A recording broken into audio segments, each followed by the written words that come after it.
Bore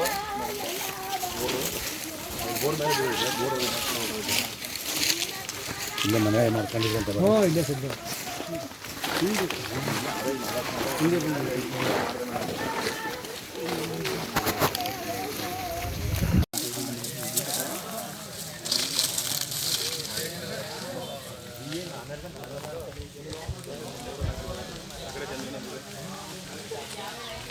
ನಮ್ದು ಇಂಥವೇ ನಮ್ಮ ಭಾವನ 17 ನಮ್ಮ ಒಂದು ಈ ಥರದ್ದು ಈಗ ಮಾಡಿ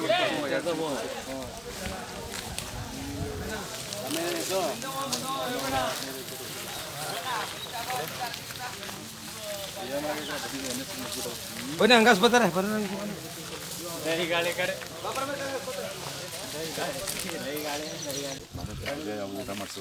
15 ದಿನದಿಂದಲೂ ಸಹ ಕೇರ್ಪೇಟೆ ತಾಲೂಕಿನಲ್ಲಿ ತುಂಬ ಮಳೆ ಹಾನಿಯಾಗಿ ರೈತರು ಸಂಕಷ್ಟದಲ್ಲಿ ಸಿಲುಕಿದ್ದಾರೆ. ನಿನ್ನೆ ನಡೆದಂತಹ ಒಂದು ಬಿರುಗಾಳಿಯುಕ್ತ ಮಳೆಗೆ ನಮ್ಮ ತೆಂಡಕೆರೆ ಹೋಬಳಿ ಮತ್ತು ಬೂಕನಕೆರೆ ಹೋಬಳಿ, ಅಕ್ಕಿಹೆಬ್ಬಾಳಿನ ಹೋಬಳಿನಲ್ಲೂ ಸಹ 3 ಹೋಬಳಿನಲ್ಲಿ ಮ್ಯಾಕ್ಸಿಮಮ್ ಹಾನಿಯಾಗಿದೆ.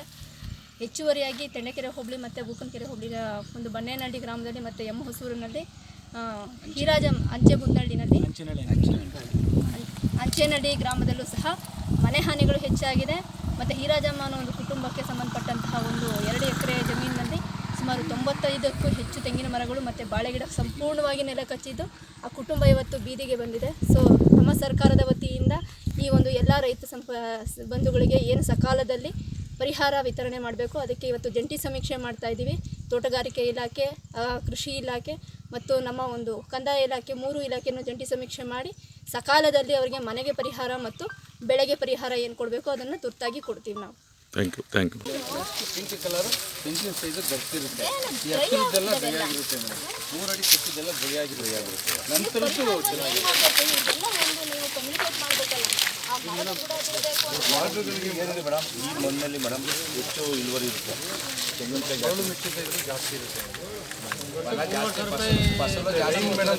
ಕೆಳಗಡೆ ಹೋದಾಗ ಸ್ಕಿಮ್ಗೆ ಹೋದಾಗ ಏನಾಗಲ್ಲ ಮೇಡಮ್, ಟಾಪಲ್ಲಿ ಹೋದಾಗ ಜಾಸ್ತಿ ಇದಾಗ್ಬಿಡುತ್ತೆ. ಎಲ್ಲ ಮೇಡಮ್ ನೀರಾವರಿ ಮಾಡಿರೋದು ಎಲ್ಲ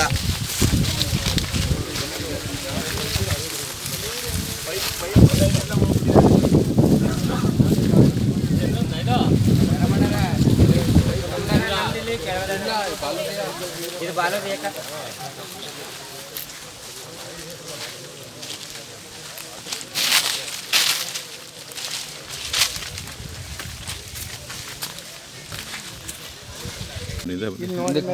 ಅಲ್ಲಿ ಏನೇ ಕುಡಿಯೋಣ, ಏನು ಬೆಳೆದಿರೋದಲ್ವ, ಏನೂ ಇಲ್ಲ, ಕುಡಿರಿ ಏನು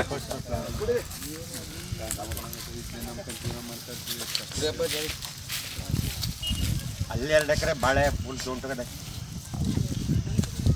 ನಮ್ಮದೇ ಮನೆ ಆರಾಗದೆ ಬೇಡ ಬರ್ರಿ ನಮ್ಗೆ ಆಚಾರ ಅದು ಫಸ್ಟಲ್ಲಿ ನೋಡಿದ್ವಲ್ಲ ಅಲ್ಲಿ ಊರಲ್ಲಿ ಮನೆ ತೋರಿಸಿ ಒಂದು ದಾಟ್ಬೇಕು. ಅದು ಬರೀ ನೀವು ಆಮೇಲೆ ಫಸ್ಟು